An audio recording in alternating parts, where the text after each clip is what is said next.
Readipop, music changing lives. Hello, welcome to another episode of Readipop's Music Changing Lives podcast. I'm here with a few special guests. Hello. If you'd like to introduce yourselves, that would be lovely. I'm K.Kayne, also known as K.Kayne, and I'm a young artist from Reading and Berkshire. And yeah, man, that's who I am. I'm Abbie. I work here at Readipop as the studio coordinator.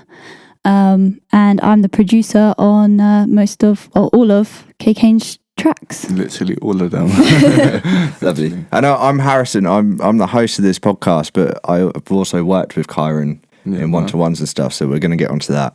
So, first of all, Kyron, how did you first get involved with Readipop? I think I was in about year 10 or year 11, and I got referred to Readipop from my school.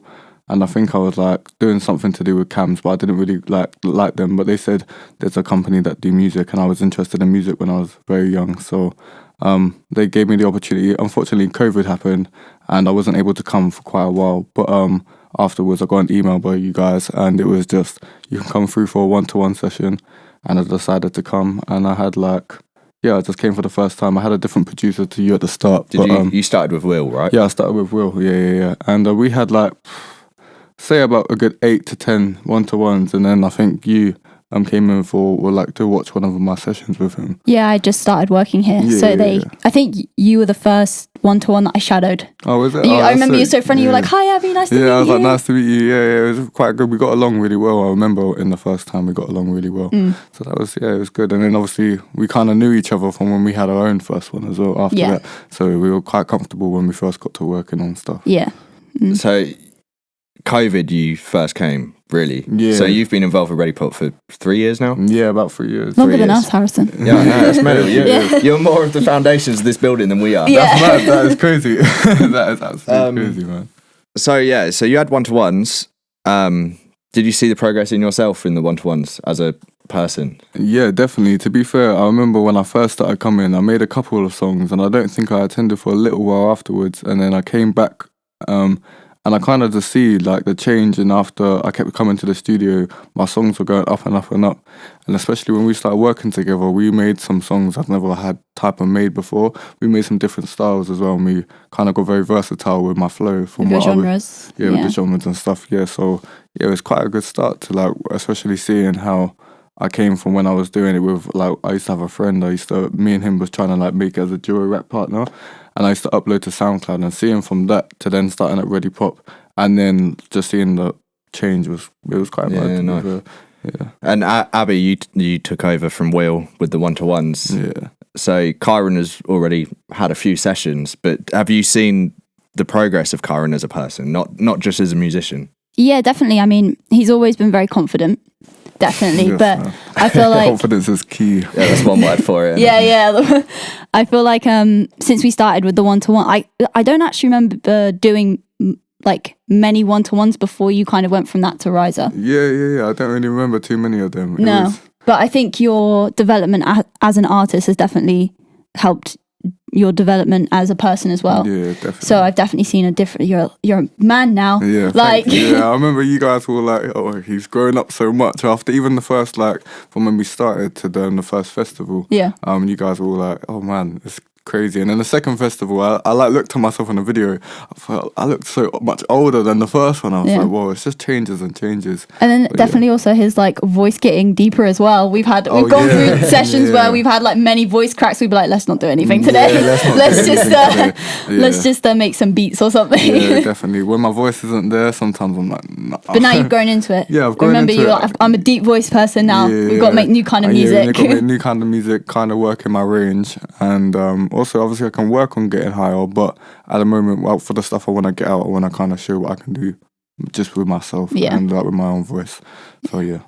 And Kyron, you spoke a bit about seeing your progress as a musician, but personally, can you reflect on your process at Readipop and see that difference in yourself? Yeah, I can kind of see a proper difference in myself especially when I came as a kid. I kind of was very unorganized. I just wanted to rap. That's all I wanted to do was just rap. And then when I came back, even after we had quite a while we were having breaks and just doing the arts award.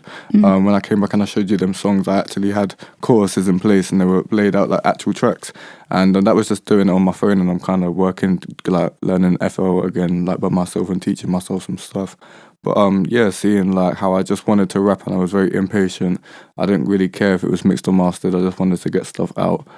So now I'm trying to perfect everything and make sure it's perfect and perfect to me and the people around me. And then I'll put it out, if that makes sense. You definitely learned how to write tracks like more, like tackle them in a structure and tackle them like knowing, like you said, with choruses and verses without squashing the creativity part. Because I know you like to come in the booth and just like go for it. Because I just try, especially now, I wanted to start like trying so many new sounds and different crazy stuff. So I'm trying to just, when I come in, I've got 6 different ideas. I'm trying to think of which one I want to do first. But then I'm like, I want to do this one instead, actually, if I get bored of that one. But being with Readipop kind of helped me stick to one idea and work like on that project until it's finalised, done. And then we get that one's done, now we can work on other ones and we get a collective of finished projects that can just go straight out. And I think working with Harrison definitely helped you know when you were recording something, what was good and what wasn't good. Yeah, I think it was really beneficial the few months we had, because we basically refused to record any. I stopped you recording anything because you love going in the booth. After I let you record so much. Yeah, we just stopped recording, and it was good because you needed it. Yeah, I did need it. I needed that because every time I just used to want to come here and not have a full idea of what I wanted to do. I just had a little like bubble that I wanted to start, and I didn't know where to go. So I maybe had 16 bars. I wanted to lay them down, and then I'll spend maybe the rest of the session thinking about what to. Yeah, we went straight back to bare bones. It was like lyric games, putting on an hour-long beat and being right, you've got to write this, you've got to do this. Yeah, we did like the topic games as well, where it was, you give me a couple words, I had to finish it off, and it was just wordplay challenges and like getting my lyrical technique back to a different level, because obviously like we kind of took a step back to take a bigger step forward, but realistically we just took a bigger step forward, like, because all that time now I've got a better at like writing my flows. I'm just thinking of new flows again. I'm not getting writer's block as much anymore. So yeah, it was really good. It was very, very beneficial to kind of take a step away from me. And I've heard the stuff that you've been doing outside of the studio as well, and I think the stuff you've been doing there has improved as well. Yeah, thank you, man. It's definitely shown the effort, both of you, the work that you two put in your one-to-one sessions has really paid off. Yeah, man. I feel like it has like a lot. Like it's paid off a lot.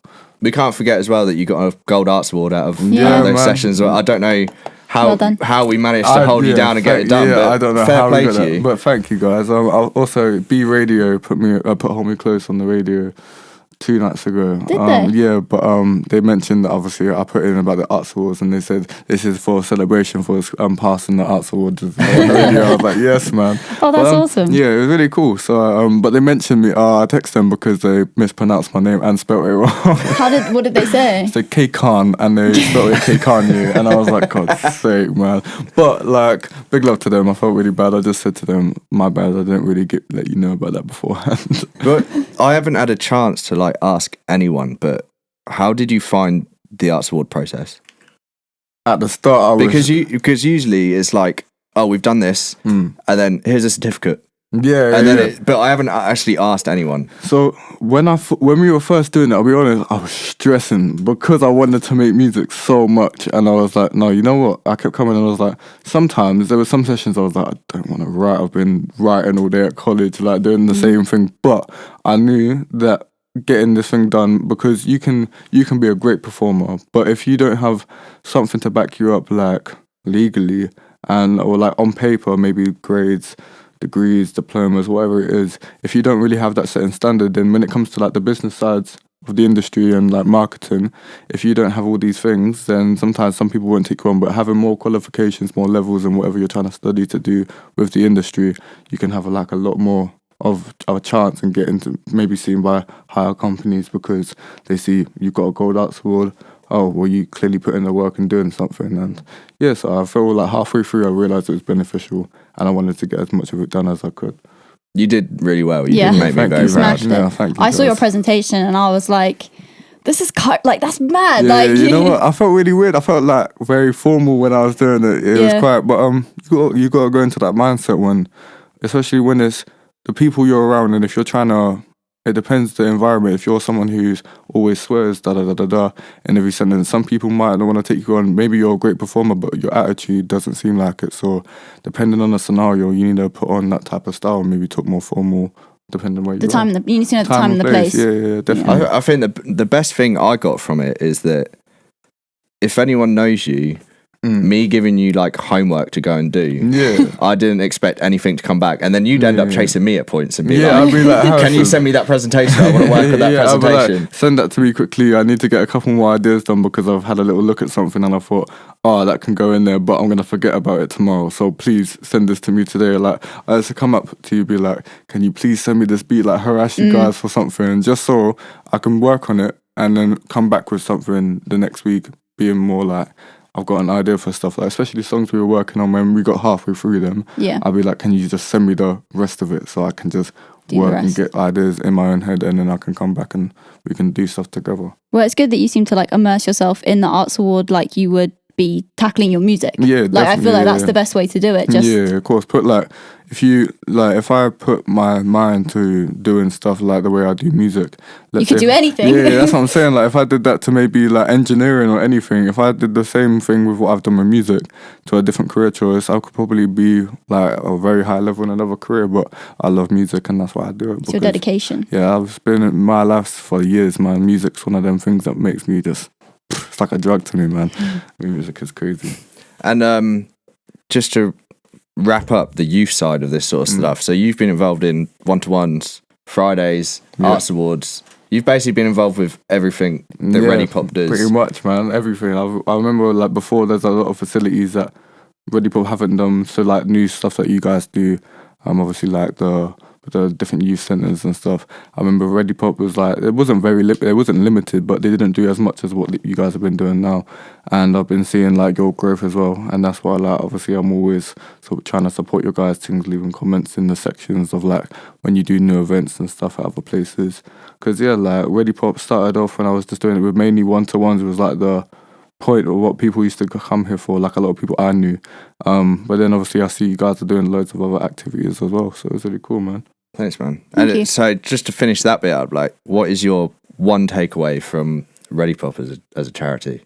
As a charity, you guys help a lot of kids kind of get away from that, like the idea of living in the outside world where quite corrupt, especially with the kids and stuff, like getting into all the drama and stuff. I can't like Readipop made me just want to come and make music more because I knew each week I had something looking forward to come into a booth. So I was just always, even at home, I was focused on making music. I wasn't focused on going out as much and being a little like crazy guy like, with all my friends and stuff. Not trying to swear, but like a crazy guy. Yeah, a little crazy guy and stuff. But no, I'm just like, it's great. I'm grateful to what you guys have helped me through with like lyric writing, making sure I make songs correctly, and just improving me as an artist and as a person. Nice, man. And so you've done all these. How did you end up involved with Riser? How did you become a Riser artist? I think it was quite funny because in the meeting, I remember I had the meeting with you guys, and they mentioned that Riser was going to become a thing, and they might come up to me and have like a little meeting with me. I think it was Yusuf when he worked here, and then you guys had a meeting with me. But I heard that this meeting was coming up, so I kind of listed like 30 questions to ask you guys, and I was a bit like, it's about branding, what PR teams, and I did a bit of research and just came in with a bunch of questions. And after I asked these questions, I remember Yusuf said to me, well, everything we was going to tell you and more, you've kind of asked us. So you've like kind of covered everything we were going to talk about. So it's quite crazy for like your age as well. That's what he said to me, that you seem more minds like on the board than a lot of actual artists that we've spoken to. And he was like, you asked all the right questions. Every single one. Like, every question he was like, well, you kind of everything, and you asked us more. We wasn't really going to tell you about the PR company because we didn't know if you knew about that stuff, but I just asked them all the questions and got what I needed to know, and I thought it was a good idea. So I said, yeah, no contract deals and stuff, but I was like, yeah, it's a good opportunity, man. Like, and especially for a good cause. I'm a young artist. I don't care about making money through music right now. Like, I'm taking music seriously, and hopefully that can be my career one day. But like for my first projects and first starting things, I don't care if it's like that's a good cause. It's gonna go back to charity. It's gonna go back to people making music. It goes back into the industry, and that's the best thing. This was before my time here, but like. Do you have any inkling as to why you were picked to be on Riser, or?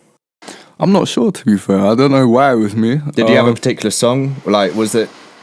Do you know what I mean? Did we make Loco before? Right? No, I because when I started, I was told already that you were going to be on Riser. So they said you're the Kyron's on Riser, so I'm going to start sessions with you. So I did. I wasn't there for the decision making. I was just told that you were on Riser, and I was like, okay, cool. Oh, okay. So to be fair, I did make quite a lot of songs, and they were quite.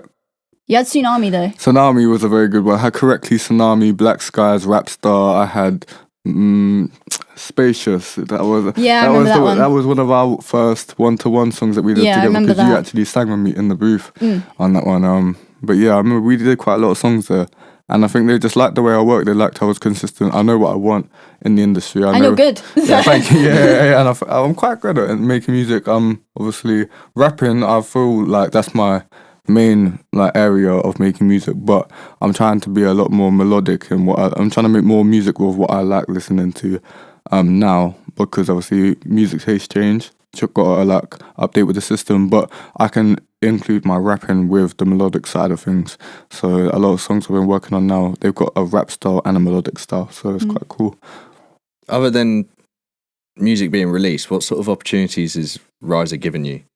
Obviously, Risers put me out onto like a lot of people reaching out to me, a lot of playlists I've been put onto. You were in like some Spanish hotel. Yeah, some Spanish. That was really cool actually. There was a hotel, I think it was called Club Lucia, in Spain, and they're like a hotel resort, and I was on their radio playlist. So someone probably had a little martini sat on like the side. Listening to Loco. Listening to Loco come through the radio. I remember like when that song was going off, and like the promotion as well through Riser, where you guys helped me promote myself. You guys have given me like, I'm actually an artist. If you search me on Google, I've got my own artist like title there. You can see me. I've got loads of articles. You guys kind of showed me how to, like, watching the promotion that came through Riser, I kind of learned how to promote my things. And obviously opportunity wise, I've got like more artists coming to me. I've got put in the newspaper with like doing the AAA takeover. And yeah, I got to perform at a festival, man. I was 16 years old. Yeah, that's pretty sick. So Riser's offered, and that's like Riser and Readipop, kind of offered me all of that. So yeah, it's crazy. Without that, I wouldn't have done any of what I've done and be known for what I do without being here. So had you performed like at all before? The only performance before was the one at the community club in Whitley. So that was with you guys as well. Oh, so it was with. Do you remember that? Can you remember? Yeah, can you recall your feelings on that day? Yeah, I was nervous. My mum and dad were sat there. But it was in my home. It was literally down 5 minutes away from my house, and I knew some people in there. They all like knew my face and stuff, and I was like, obviously, I didn't project myself as much because I was like in my own little show. But I still went on there, did my thing. But I watched the video. I was just stood still. Yeah, and I look at myself perform now, and I'm like, mate, that's a massive. Even like the first AAA takeover you were in, like I thought the stage was going to break at some point. Yeah, I was moving about bare, but I remember the first time I just stood there, like looking down at the floor, and then looking up a couple times, pointing at a couple people, doing a little something, but then just going straight back into like my little show, and then not doing much. But then I've noticed when I got onto that stage, especially being on an actual stage at a festival, the feeling when people are underneath you and like they're looking up at you, it kind of makes your artist presence a lot more like pushed out there.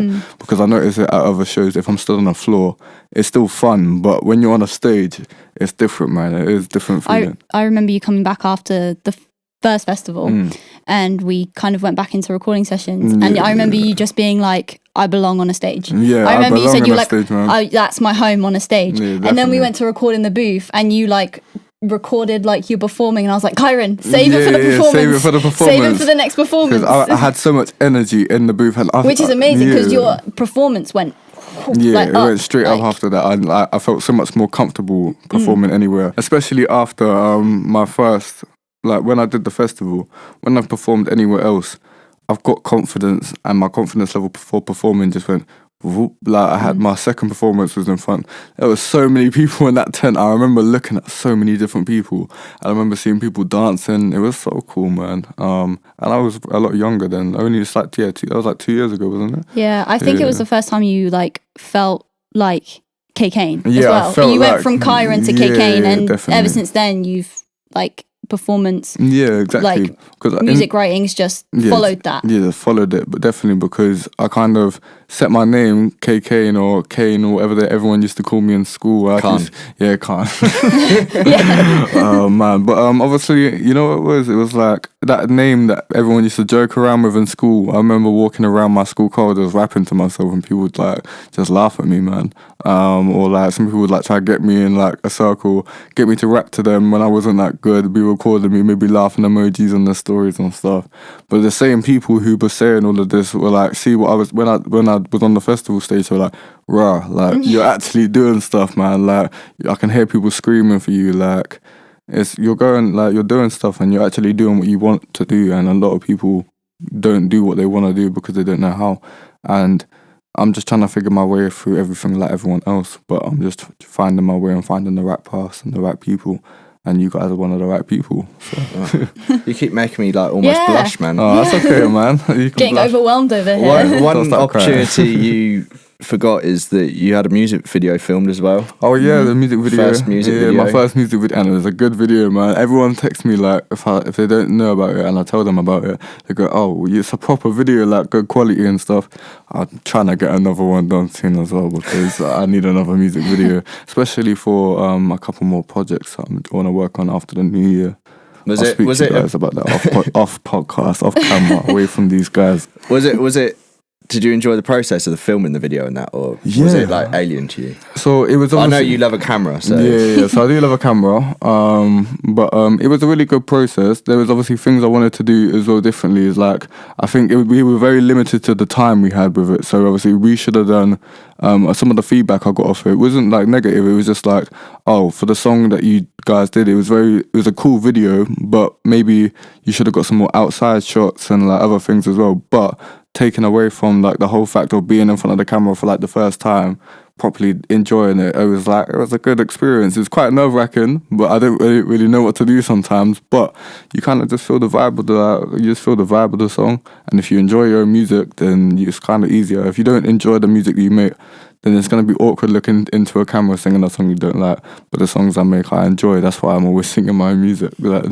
I think it was also a chance for people to see you in the studio as well. Yeah, 'Cause definitely. when you're in the studio, you're so energetic and you're Yeah, so yeah, like yeah. excited. Yeah, and, definitely. And I think that's like what was captured in Yeah, that video. that So I definitely think that was. was like the main thing that like we wanted people to see. Yeah, also Like- always I'm always stood up in the studio because I'm always Bouncing around. putting little videos up on my like story, and everyone's like, "Oh, what are you working on? Show me something." I always just put like the little shush emoji or something. But yeah, the music video, they were like, "Oh, it's nice to see," and then obviously seeing like I'm working with you guys, the Arts Council as well, and how like I'm getting help from a lot of places as well. Like I have like a circle around me that's pushing my music with me. They're like, well, you're on the right like stage. A lot of older people tell me that as well, who a lot of artists I've met locally who are like 27, 28, say for your age, you're doing what I'm trying to be doing right now. So keep at it, man. And they were like, yeah. nice. So I'm in a minute gonna talk about your 6 releases that you've done through Riser. Yep. But just before I do that, can you remember the first song you wrote? Not that's on Riser in general. Oh First song here or first song Ever. ever? Ever. Oh, the first song that I wrote, or the first song that's ever been published of my voice. Rip. Okay, the first song I ever wrote was probably about 4 or 5 years ago, and it's on my privated on SoundCloud. It's Can you give us a quick sneak yes. Demonstration. demonstration? I remember the bars were, Kane don't care if your body fantastic. My buzz comes so I like time fastics. My line stretching lights and my elastic burns. I'm trying to get grands. Something like that. And then my friend jumped in, was like, Something about, Kiev, your body fantastic. I like fantastic, the girl that's rat check plastic. It was pretty cool. We used to be such quick rappers. Like, we used to do like back-to-back bars, so we do like 4 bars each. But I used to sit with him. And I think even before that, I wrote one called, it was just called KW Freestyle. I think it's on YouTube still now. But I was like 14, 13. And the way I used Are you proud for people to go hunt for that? Yeah. Because I'm going to hunt for that. Yeah, I'm going to go look for that now. I want to see. I don't think people should go find that. I'm not going to get, boy the name out because I don't want that to come digging up maybe in 3 years' time. But definitely, you can, obviously people can see, even from Loco to Hold Me Close to all the new stuff that's going to be coming out, anything of what I've been doing. People can see progression through a lot of the stuff, and that's what a lot of people tell me. But yeah, the first song I probably wrote as well, I used to take, I remember there's a song called Rise and Tan, which is just a drill song when I was younger. Took the lyrics of that, rewrote the song. I used to do that with YouTubers' songs, I used to do that with loads of songs, and that's what I started doing in school, and people noticed I enjoyed rapping a lot. And then that's why my teacher was like, you're always rapping songs, and then that's why she got in contact with you guys, because I was a bit troubled in school. But I wasn't too bad. I wasn't always getting excluded. I was just getting in a lot of trouble all the time. But coming here, I wasn't really focused on, I had the something to look forward to. So I didn't really need to be a little menace. I just needed to come make music. And that's what it's about, man. Yeah, right, I've got a sneak thing here that you know nothing about. Okay. Right, some paper. So these are your releases. Oh, ratted. Loco. All Alone. Yeah. Hold Me Close, the new one. Yeah. To the Moon, which was your EP, but that's got Never Sober on. Never Sober, yeah, the bonus track. Wine. Mm-hmm. And Writing Stage. Yes. I can't remember what order they came out in. Do you want me to put them in the order? Go on, put them in. Okay. Line them up. Okay, Just I'll line off them the up top right of your now. head. Loco, Writing Stage, All Alone, Wine, and then Never Sober came out as the final release. And then Hold Me Close. And then Hold Me Close now, yeah. Right, so reason I've printed them off here. Yep. Can you rank them as your favourites? Okay. You can use the paper. Put them in your order. I'm gonna say Loco. Wait, so you have a love-hate relationship with Loco, don't you? When I say I have a love-hate relationship with this song, what is it from? How many songs is it? So is it from best to worst or worst to best? You can do what you want, man. Just right. talk through each song. Well, Loco was the first song, and I'd say that's my signature track because of the amount of for over a year, people were just calling me the Loco guy. And it was so funny. People were taking pictures of me walking through town, posting on the story, oh my God, the Loco guy. People were asking me for pictures in college. It was fun, man. I actually felt like a local celebrity for a whole half a year. And obviously but the song didn't die down after obviously me in person, people just knew because I was just being me. But still, everywhere I go, everyone's like, I'm going Loco. And if I perform it now, people are still, who haven't heard it before, they say if I listen to that song more than 3 times, it's stuck in my head for 3 weeks. So I'm well, it's a catchy song. I remember when I wrote that in college, started singing it, everyone was save that for the studio, man, because I just used to walk around college saying it because it was stuck in my own head. So when I recorded it, and then I got it stuck in everyone else's head, and it was not in my head anymore, it was quite good. But then I started to hate the song because I was performing it all the time. So where are you ranking it? I'm ranking it probably 3rd in the middle. 3rd, right. Third? Yeah. That's not what I thought. 3rd.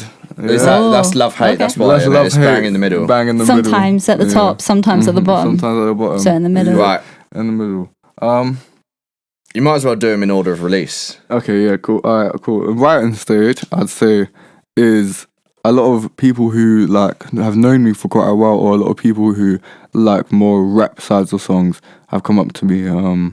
Friends who like deeper songs, or people who just like deeper lyrics, have said they really enjoy this song. And I like the song a lot because it talks about my mental space and how I need to improve as a person from when I was a teenager and I wasn't the best. But I kind of wrote that down that time, and I was talking about how I was stuck in this writing stage, trying to get on with life, but also trying to make music and struggling to express myself. But I was able to through that song. So I can't lie, I'm rating that number. I remember you recording this one. I remember you said it's like a little bit like a message to your younger self. Yeah. And you said that you feel that when you like perform it as well. Like, yeah. I'm not trying to sway your decision, of course. Nah, I'm just. you know what? That's very true. Where are That's you putting your literally- younger self, Kyron? I'm saying, I can't lie, I'd probably say second, you know. Second. Second. I like Right on Second. Stage because it was your first lyric video, and I thought I smashed it. Yeah, on yeah, that that one. was that was a sick lyric video. I remember we got so excited about that. Right, what was next? I'd say All Alone. That was a very good song. We worked on that quite a lot. That means a lot to me as well. But It feels like we're breaking Kyron by having to do I know, this. yeah, I'm trying to He's think. like, I don't know. I'm like, that meant a lot to me. But I'd have to say maybe fourth because I know it was a very slow song. It was very different. It was one of my first new different songs. But I'd say I'm capable of a lot more. And it was my like first breakthrough to doing melodic music. So it's a very good song. But I'd rate that maybe fourth. Right, so now you have 3 left. So you've done second, third, and fourth. So you've got two of these you don't like that much, and one of them is your Love. favourite. Alright, cool. You can still switch it. Okay, you know, I am switching something right now. I'm switching. Wine is gonna be All Alone is gonna be fourth. Wine's gonna be fifth.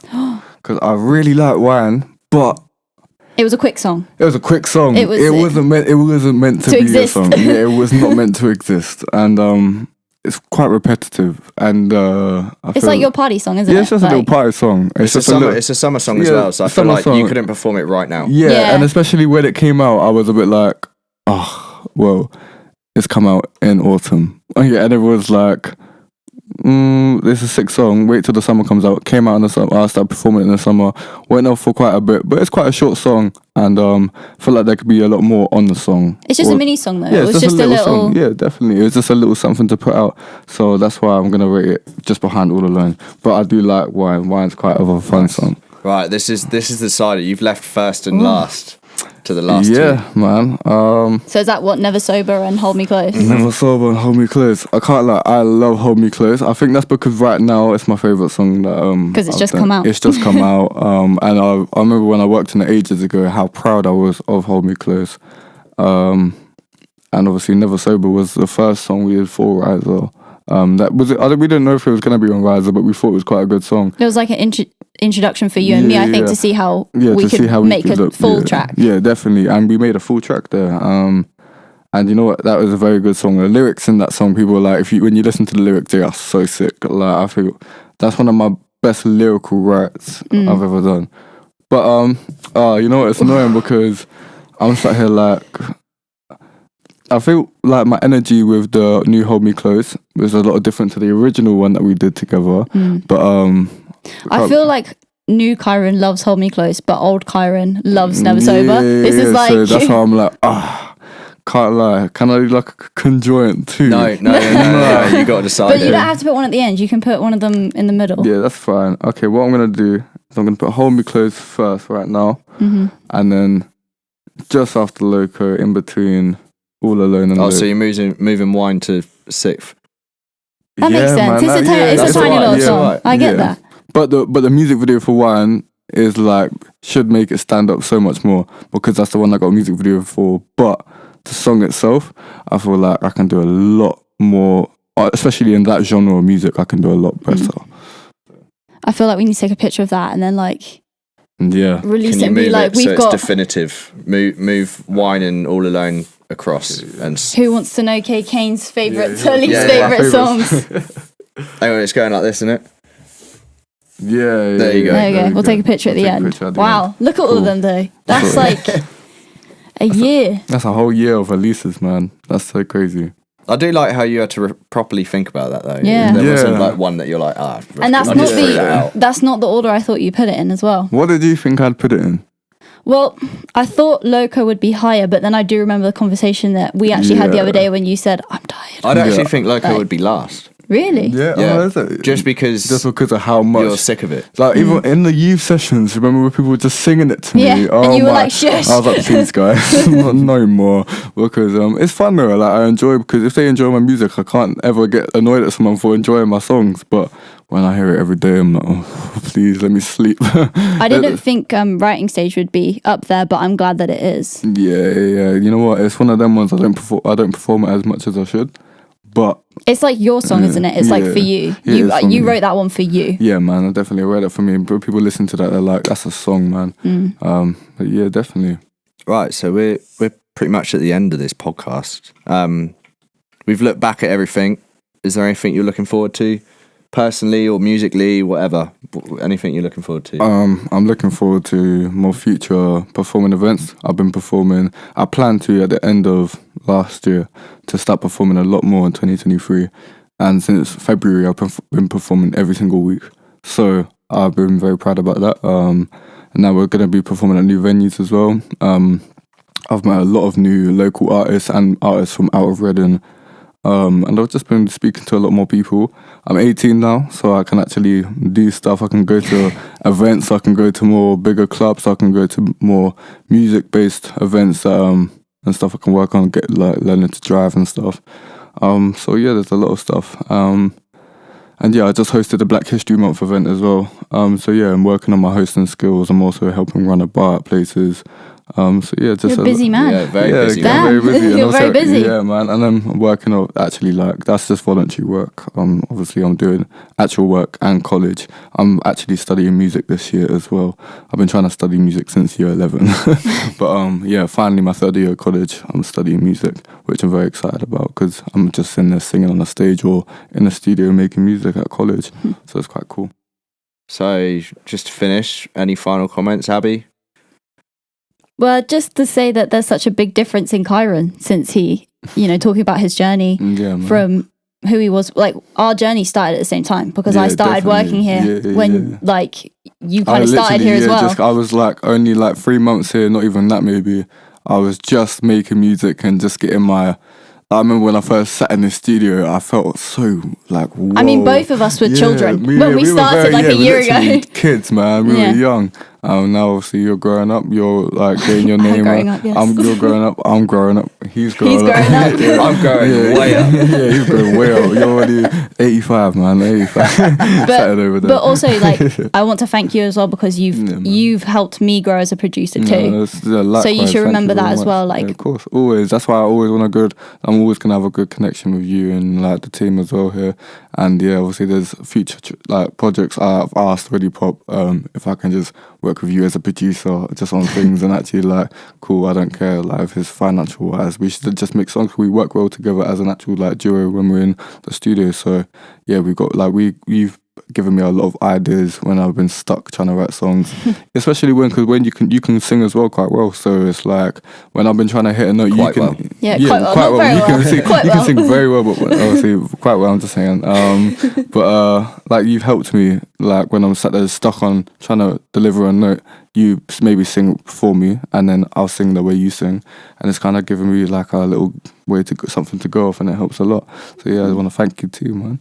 I do think, Abby, talking about you, I do think I've always thought you're a genius as a producer, but watching both of you grow, you have become somehow more genius. Yeah, I don't know how that's possible. But our minds are more open to ideas. I think we got stuck quite a lot, and we didn't really know what to do, but we still made something every session. We've also had sessions where we've just got lost and we didn't achieve anything, but we were happy that we didn't. I've seen the dancing on the CCTV and that. Oh my god! The amount of times we just sat there and listened to a song. I'm like, Abby, listen to this.